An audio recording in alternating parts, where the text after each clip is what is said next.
From the headquarters of Telesur English in Quito, Ecuador, this is From the South, and I'm Camila Escalante.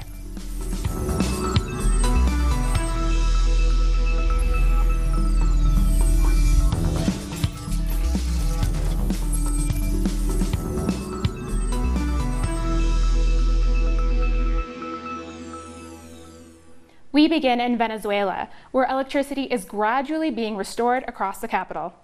Caracas Mayor Erika Farias confirmed that electricity is nearly fully restored in 22 parishes of the capital, after several cyber attacks disturbed the country's main energy system beginning Thursday night. Several gas stations and stops have begun serving citizens, while public transportation is slowly getting back to full operation. It's very impressive to see how our people have taken to the streets to take a walk, to relax in the squares, in the parks, in all the recovered places to show their solidarity and confidence in the government.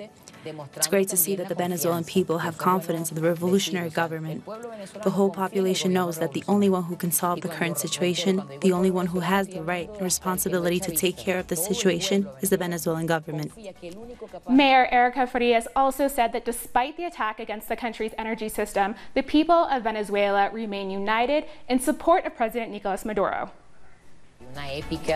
We have to point out an important fact here. There is a strong connection between our Bolivarian, Chavista, and patriotic nation and our President Nicolas Maduro that forms the base of support for our country.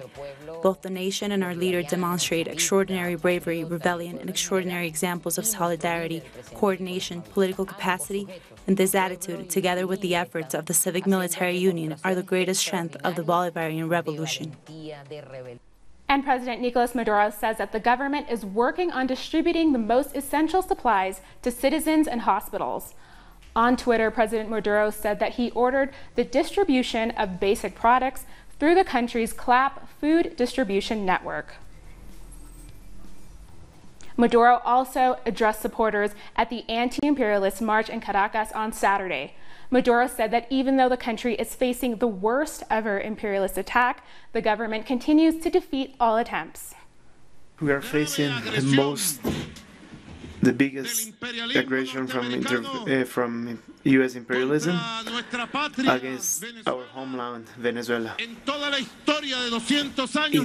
the history of 200 years of republic, we have been containing and defeating day by day, week by week, all the aggressions. From the 5th of January, 10th of January, 23 of January, 2 of February, 12 of February, because they are like that. Everything is a date, announcements, aggressions to people. Do you remember 2 weeks ago, on the 23rd of February, the day that they tried to destroy the national sovereignty, and we didn't let them? We have defeated their coup d'etat that became a clown. They tried to make president, illegitimate president, a person in a public square. And today is evident in the world that he is not a president. He is a puppet and a clown. President Maduro also said that authorities suffered an attack for the 3rd time in recent days while they were restoring electricity throughout the country. We received the sandwich of the electric attack, which is the worst and most harmful electric attack that any country of Latin America has ever received on Thursday afternoon. At 5 p.m., I was informed that there was a general fail process in the electric services. In that moment, I took the lead and we start maneuvering to recover that are usually done. We have several years of electric war. Over 200 people have died, burned, cutting the cables of the system of transmission. They have attacked over 150 places in the country. Sometimes they attack one part in one city, one part in another state. They have taken the electric war with us, with assessment of the U.S. imperialist government, as part of the wearing down the economy and wearing down the people maneuvers to attack Venezuela. Marchers were also joined by the president of the National Constituent Assembly, Diosdado Cabello. They have attacked the health of the Venezuelan people. They have taken electricity away from Venezuelan people. And it's important to say it. They not only took the energy from and the light from the electric energy from the Chavista people, but the whole people, the opposition people, and also the people who doesn't act in politics. They attacked the life of Venezuelans that are in hospitals, in health centers, and they continue to attempt against the life of the grandmothers and the grandfathers that live in the buildings. They attempted against the lives of children who have been doing this, the imperialism, the U.S. imperialism. No matter the attacks or the declarations, open and rude, of the imperialism against our people, today we have the revolutionary people in the streets telling the empire in the world, we are free, we are sovereign, we are independent. This all took place as popular organizations rejected intervention attempts by the United States and marched to denounce the days-long attack on the national electrical system. I'm here today because this is my country, and we won't allow the U.S. here. We are noble people, peaceful people, full of love, as you can see here. We don't want the U.S. here. We know how to solve our problems. We don't need the U.S. interference. Donald Trump should take care of his country that is full of poor people. The Venezuelan government says it will turn over evidence of U.S. involvement in the outage to the UN Human Rights Representative Michelle Bachelet. Madeline Garcia has the details. Little by little, the power is being restored in Venezuela, but it's still intermittent. Damage was done to nothing more and nothing less than the brain of the country's electrical system. And that's why Marco Rubio's tweet is so revealing, because they assaulted the automated control system. Sisters and brothers, what's this automated control system for? It's a kind of computerized brain that regulates the 20 machines located in Algeria, where 80% of the electricity for the Venezuelan people is produced. How is it regulated? If there is an increase in demand, this system orders Algerian machines to activate and to increase regulation, so that way there is a higher electrical charge. And the opposite in the case that they get too heated. This system is the brain that would tell them to reduce speed. Well, this system is what they attacked. And strangely, Rodriguez said, U.S. Senator Marco Rubio knew where the failure happened before the National Electricity Company's technicians even knew it. The backup generators also failed. How did he know the specific attack? How did he know that backup generators wouldn't kick on if no one knew it until some minutes after he committed the criminal attack? How did he know that the GER generator was geographically closer at that moment? Not only didn't we have the ability to see the scope of the criminal outage, there was no way to know where the failure was. Why did he know everything? Not only did they know where the failure was, but they are lying about the number of people who allegedly died in hospitals due to the blackout. A backup plan with electrical plants has been activated in healthcare centers. Just as the lights went out, the electrical generators activated automatically. There were no deaths at the hospitals during the electrical failure. Thank God emergencies were taken care of. To leave all hospitals without electrical service, they didn't know we had the plants ready to be activated in case of a criminal attack happened like the one we suffered. That's why they say 79 people died. No, that's fake. And it's fake because President Maduro installed electrical generators in case we suffer this kind of attack. Curiously, a day before, journalists spoke about a blackout in Venezuela. And even the U.S. State Secretary, a few minutes after the attack, said no food, no medicines, no electricity. Next, no Maduro. Self-proclaimed President Juan Guaidó followed by saying there will be no light till the Nicolás Maduro government ends. This was a confession. In a few days, a delegation will present evidence to the UN Human Rights High Representative, who will visit Venezuela, and we will show her evidence and confessions. We will denounce this so that the whole world can fight for respect of human rights in Venezuela. And an essential human right is the right to peace. Mr. Rubio, Mr. Bolton, Mr. Abrams, we have the right to peace. As hours go by, the electrical services steadies. Despite the harsh situation, the country has kept calm. We'll take a short break now. Join us again in a minute.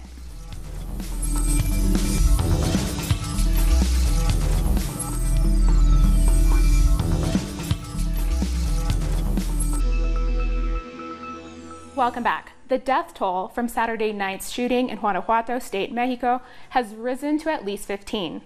According to local media reports, a group of armed men burst into La Playa Men's Club in the city of Salamanca and opened fire. None of the suspects have been caught. A plane crash in Colombia killed 12 people on Saturday. Among the victims was the mayor of the municipality of Tarija, Doris Villegas, and her husband and daughter. Officials say that the aircraft crashed on a flight in the center-east of the country. Director Colonel Jorge Martinez suggested an engine failure could have caused the crash. In Uruguay, municipal workers in Montevideo are denouncing privatization measures being pushed by authorities. We have more in this report.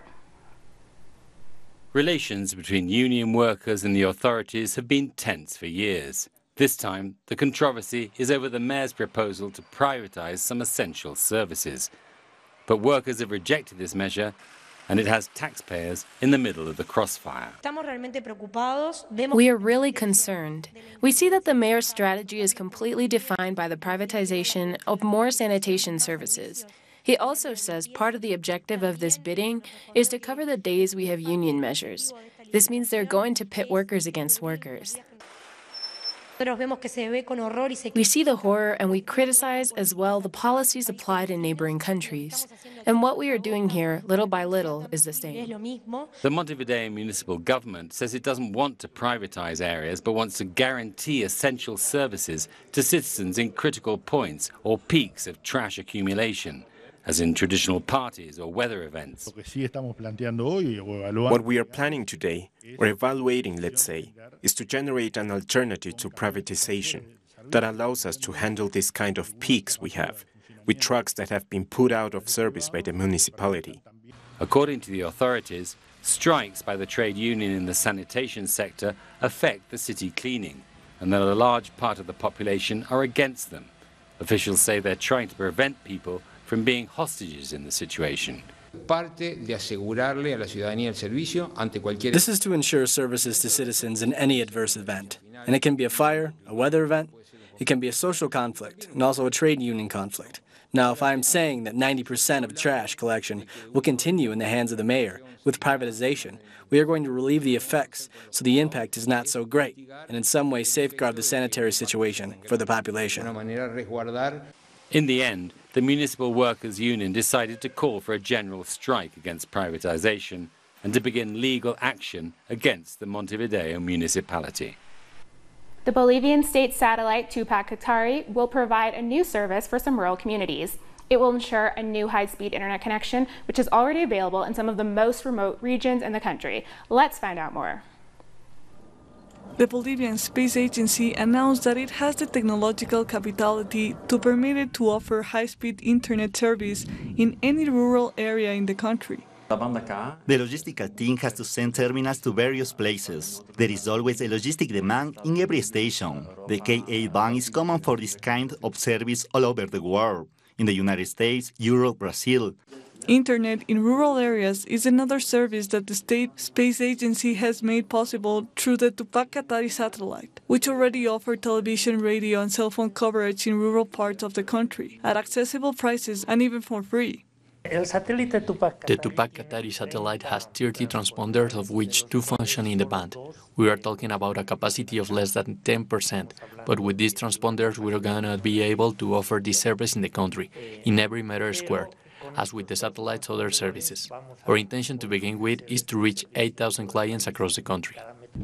The cost for internet service in rural areas will be similar to that currently in urban zones, through both private and state companies, more than $30 a month. For the first time, the service will reach the most remote regions in the country. The technical characteristics of the service are broadband internet with 4 megawatts download speed and 1 megawatt for uploading. There will be other larger packages available, but I'm certain this will be the package that sells the most. The Tupac-Katari satellite made in China was sent into orbit in December 2013. In 2018, its revenue reached $103 million, which guaranteed self-financing according to official information. The Brazilian actor who proclaimed himself the interim president of Brazil arrived at Rio de Janeiro's International Airport on Friday after a trip abroad.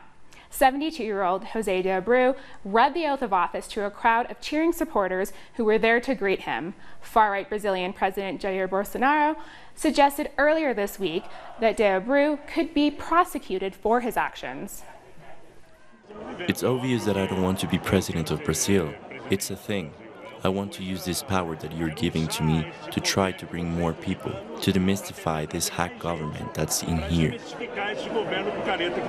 I came to receive our self-proclaimed president, José de Abreu, who is going to put this country back on the right track again. And he has the total support of former President Lula. Free Lula. In Mexico, the Iztacalco mayor's office celebrated the 11th free marriage ceremony by wedding 181 couples. The massive ceremony was officiated by the general director of the civil registry. Of the 181 couples who married, 8 were same-sex marriage couples. All of the newlyweds received their marriage certificates the same day. It's important to regularize this, as it provides legal certainty to families, for property ownership rights, for inheritance rights, and with issues surrounding pensions, so as to not leave people defenseless, say if someone becomes a missing person. We'll take a short break now. Join us again after this.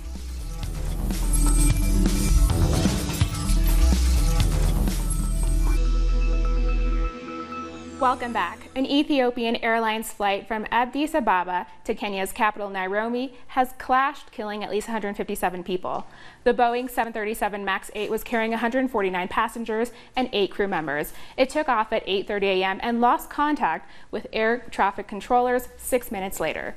The aircraft is the same type of plane as the Indonesian Lion Air jet that crashed last October. 13 minutes after takeoff from Jakarta, killing all 189 people on board. The pilot is an Ethiopian Airlines staff member.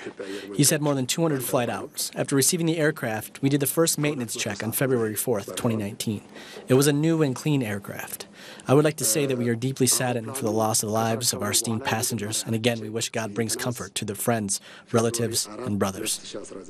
A plane believed to be carrying Algerian president from Geneva, where he has spent 2 weeks in a hospital, has landed in the capital, Algiers. The 82-year-old president, who suffered a stroke in 2013, left Algeria for medical checkups in the Swiss city on February 24th, 2 days after major demonstrations broke out against his decision to run for a 5th term. Meanwhile, many shops in the capital were closed and train services suspended on Sunday as people across the country continue protesting, demanding that Bouteflika abandons his 5th term bid. Protests began on February 22nd after Bouteflika announced his plans to extend his rule in the April 18 polls. Because we are on strike, because we want this regime to change. We will close for 5 years because we don't want this regime anymore. And one of Algeria's oldest museums was vandalized and allegedly looted by protesters on Friday. The National Museum of Antiquities and Islamic Arts, founded in 1897, is considered to be one of the finest in the country. Nearly 200 people have been detained for the damages. Gunmen attacked an Ebola center in North Kivu province in the Democratic Republic of Congo, killing a policeman and wounding a worker. It's the 3rd attack on the center recently. One of the attackers has been detained and is believed to be a member of the Mai Mai rebel group. Ebola has claimed nearly 600 lives, according to the latest figures. Their targets are no longer the army or the police. Their targets become health institutions, because not only the Ebola treatment centers are attacked, but also some health facilities.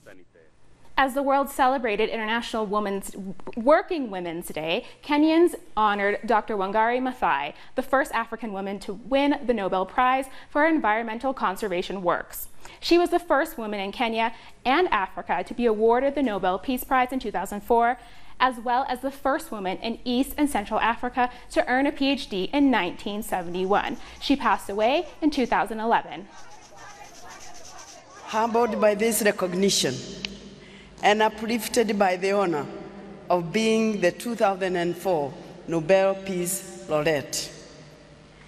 As the first African woman to receive this prize, I accept it on behalf of the people of Kenya and Africa, and indeed the whole world. Tree planting became a natural choice to address some of the initial basic needs identified by women. Women in Dakar took part in a slam, poetry, and traditional dance performances to raise awareness of the dangers of displacement and the irregular movement of people. The International Organization for Migration used International Working Women's Day to team up with dance and poetry slam groups, as well as migrants who have returned to their home countries to organize the event. It is true that it is more difficult for women to share their migration stories because they can be stigmatized. But some do engage, speak on the radio, and participate in these activities. In Haiti, the Ministry of Economy and Finance announced an agreement with the International Monetary Fund for a loan of $229 million.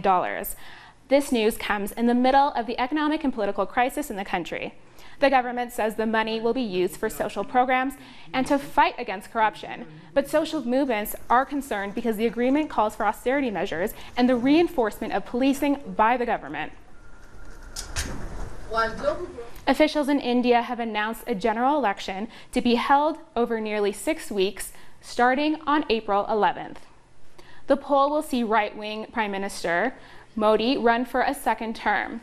Some 900 million voters are eligible to vote for a new government for the next 5 years. The Electoral Commission says counting will be completed and results announced on May 23rd. My name is Mohammed Rizwan, and I have been in the book business at Urdu Bazaar, Jama Masjid in Old Delhi for the past 35 years. This current government has been robbing the people.